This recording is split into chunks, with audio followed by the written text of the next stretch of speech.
Last week, we talked about the hidden Italy's gem and the best places to visit without breaking the bank, saving on the budget, but especially staying away from the crowds and the theme park like places just as a tourist traps.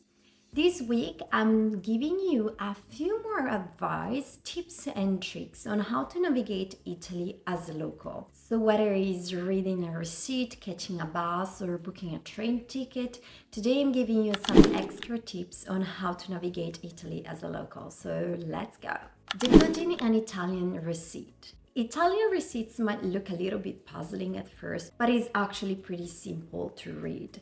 The header will show the store name and their VAT identification number and all the useful information most of the time. As when it comes to the rest, receipts depend a lot, of course, on what you're purchasing. When you're purchasing something in a store, you will notice that right next to the price of the item you bought, you will see that it reads IVA. IVA means VAT. It's the percentage VAT that is applied on that item. Because in Italy, different items, different things have different VAT. For example, if you go to, let's say, a supermarket and you buy groceries, some foods will show the 22% IVA, which is basically the most common IVA VAT that we have in Italy for items that are not necessary. So you will notice that some items that don't fall into the necessity field will still show the 22% VAT.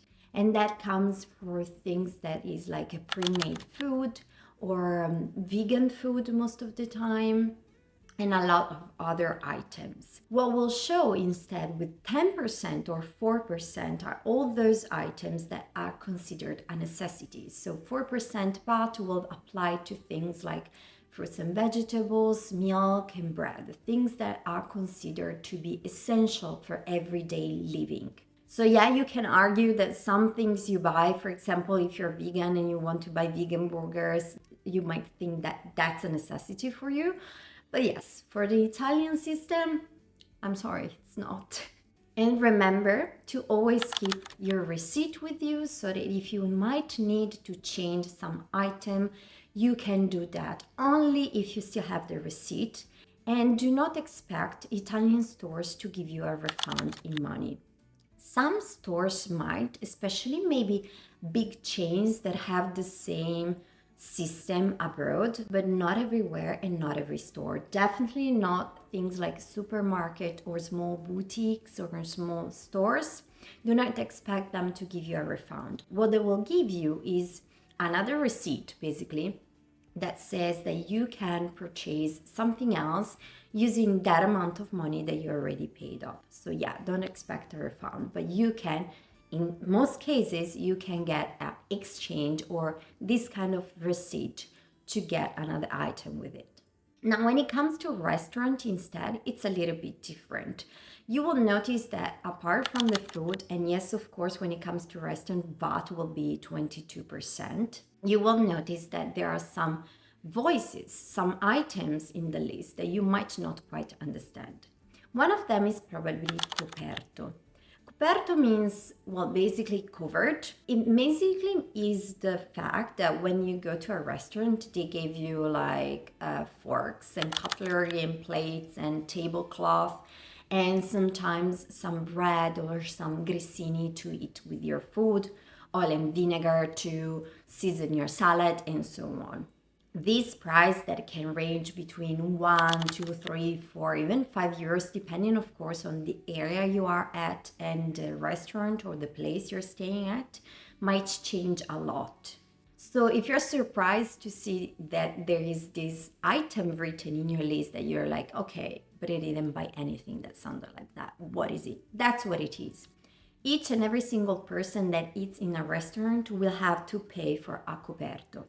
And that I'm talking about 99% of restaurants in Italy will have this service that is included in a sense, or more like mandatory, as in you will have to pay it no matter what, but it will be included in the end in your receipt. You might also find this situation where you go to a cafe and you want to have breakfast with your cappuccino and croissant, and you ask for it, and we'll ask you to whether you want to have it al banco or at the table, al tavolo.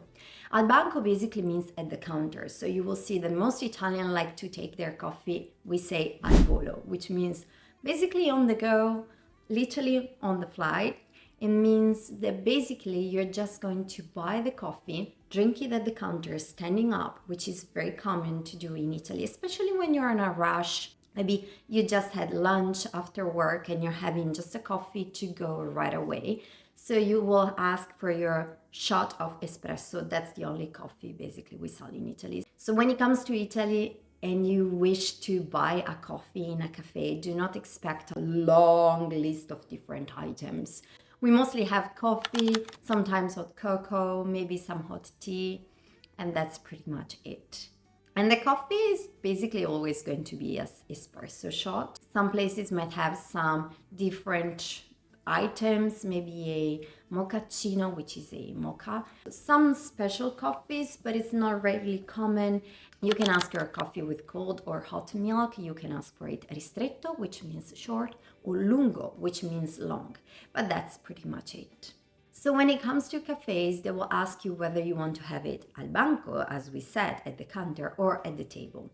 They will ask it to you because the price might differ a little bit. If you're having your coffee al banco at the counter, it's going to be cheaper compared to at the table. Now, that doesn't apply to every cafe place, but a lot of places, especially in touristic areas where people might just sit at the table and spend their maybe hours, it's just kind of a way to pay for the extra table service. It might sound strange, but a coffee in Italy is €1.50. So it's pretty cheap, right? It's cheaper than a gelato, so it's really cheap.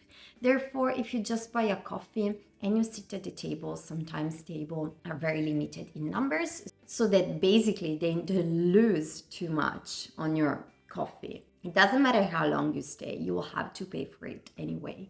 Now, the price for it might range. It could be €1 more than the usual price. So I know that for most of you, they're used to pay coffees like $5, $6, even $10. €1 is going to sound like nothing. That's literally $1. So it doesn't make a huge difference. But of course, Italians drink so many coffees in one day. So that might make a little bit of a difference on the long term. But yes, it's not very relevant, especially if you're just having a coffee once in a while at the table. And finally, when it comes to tips. Tipping in Italy is not very common, and what usually people do is kind of to round up on the total number you have to pay. So for example, say that you go to a restaurant and you have to pay €76 for your meal, then you might want to run it up to 80. Tipping is not mandatory. Most of people don't really tip. In Italy, it's not common. You can do it to show that you truly enjoy the service, but you will not have to do it. It is not mandatory, so feel free to not having to pay tips once you're in a restaurant. And finally, as we said, the IVA, the VAT number, percentage, is already included in any item you buy in Italy. So you will not have to make some weird calculation about, I need to add 22% and so on every time you buy something. The price item will show right away, either next to it or underneath it. It will show the VAT percentage and the exact amount of money that you're paying within the already paid price of the item as a IVA VAT money. And moving on to taking the bus. Now, buses in Italy can be a little bit confusing if you're not used to it. When it comes to buying tickets now, it's more and more common to do it through apps, which are really convenient.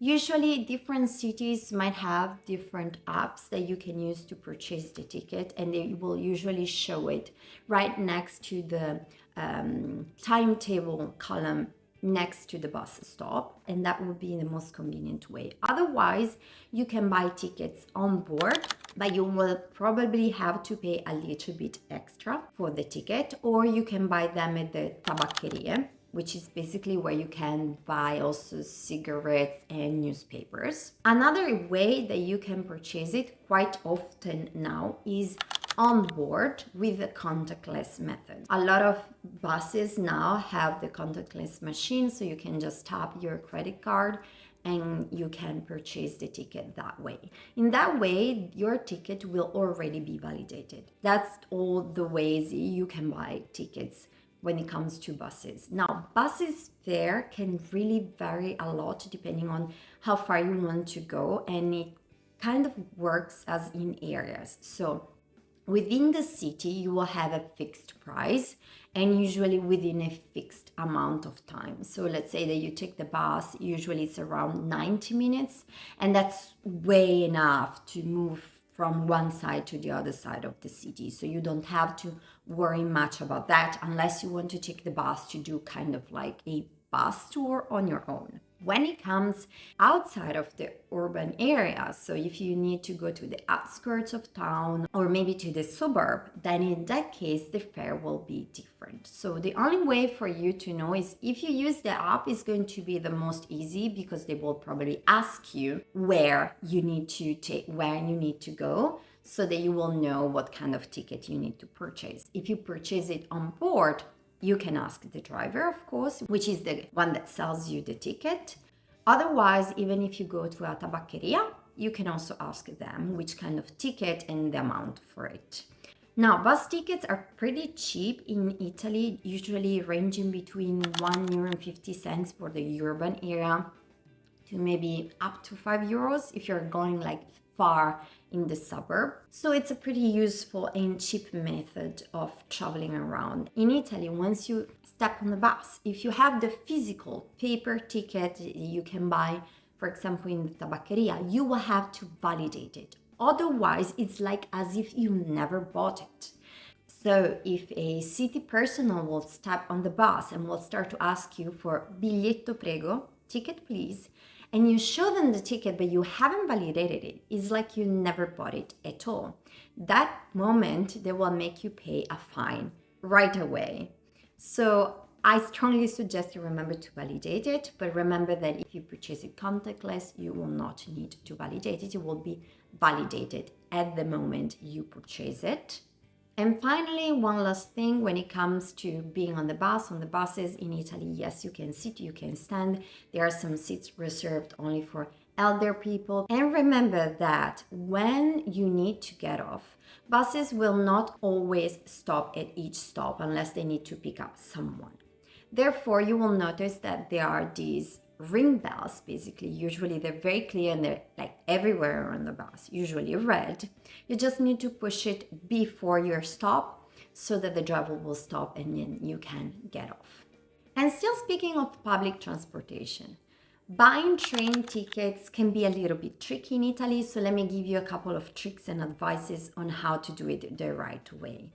They do work very similarly as buses do, so you can purchase them at the ticket counter in the tabaccheria as well. And you can also purchase it through the app. Use the Trenitalia app to purchase your tickets. That's the most convenient way to purchase it, in my opinion. You can also buy it online, of course, and finally, you can buy it on board.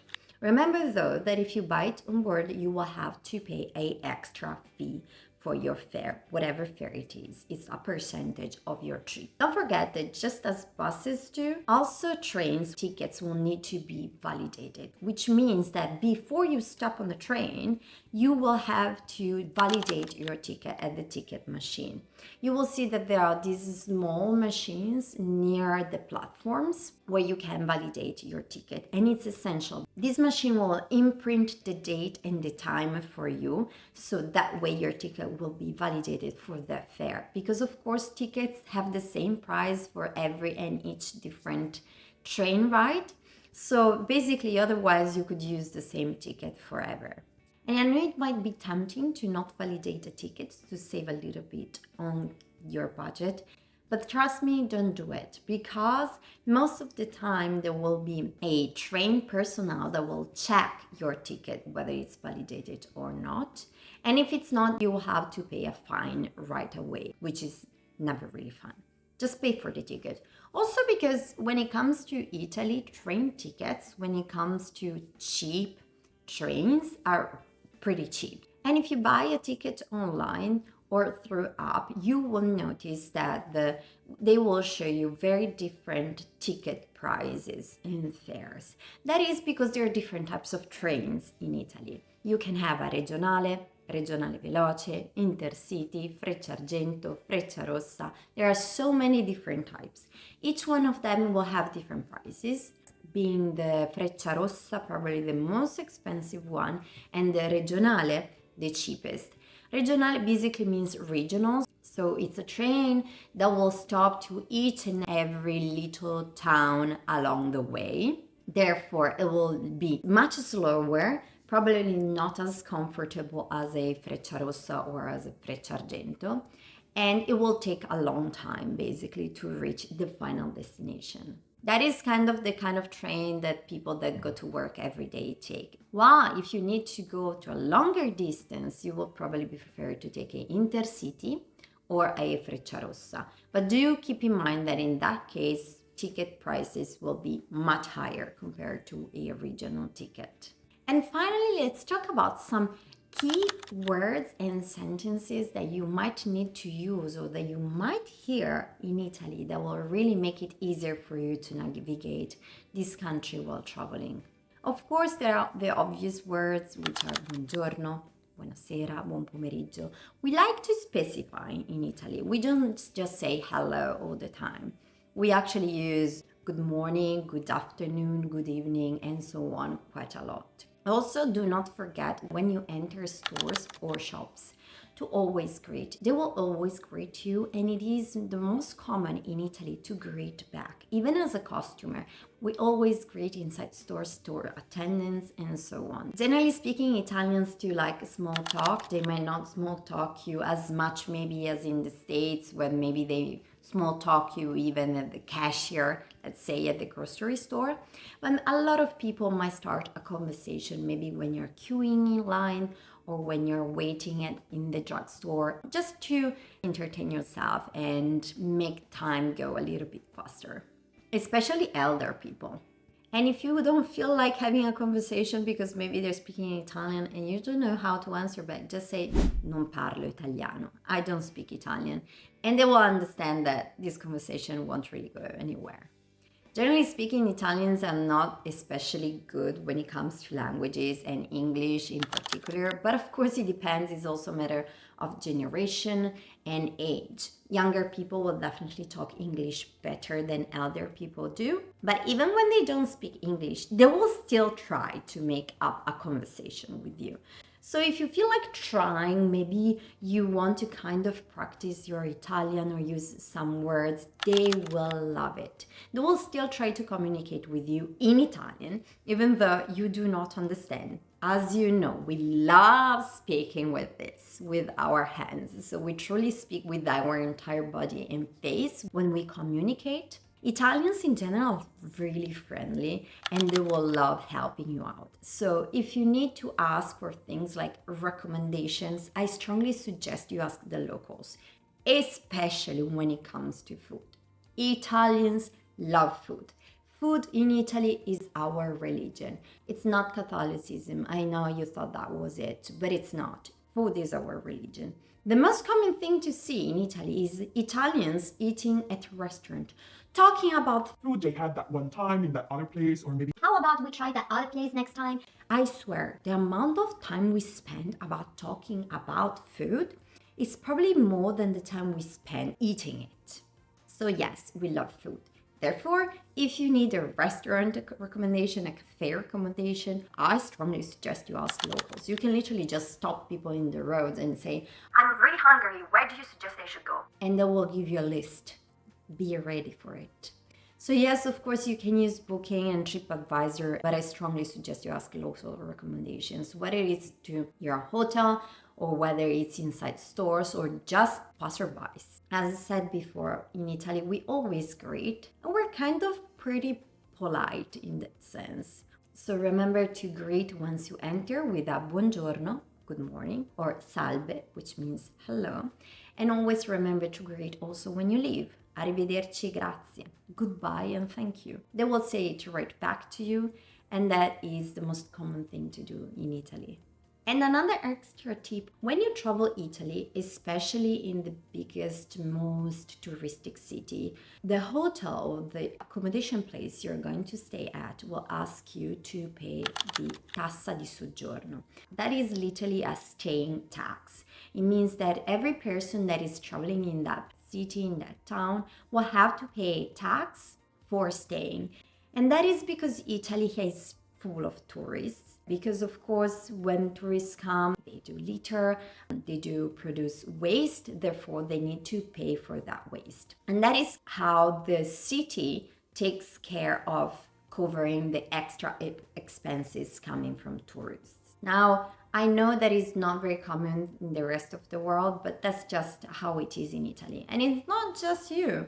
I've got to pay for it as well, which in my opinion is more absurd because I already paid for that services. So it's like I paid twice. Not fun. Yeah. But Italy really, really love their taxes.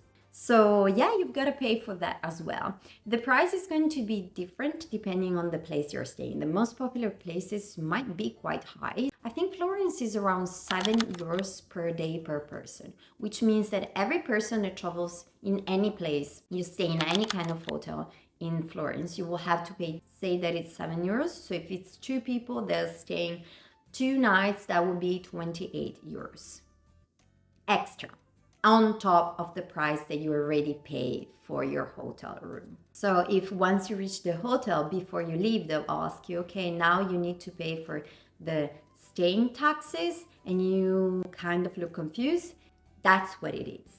And yes, you have to pay it. And so do I. Sorry.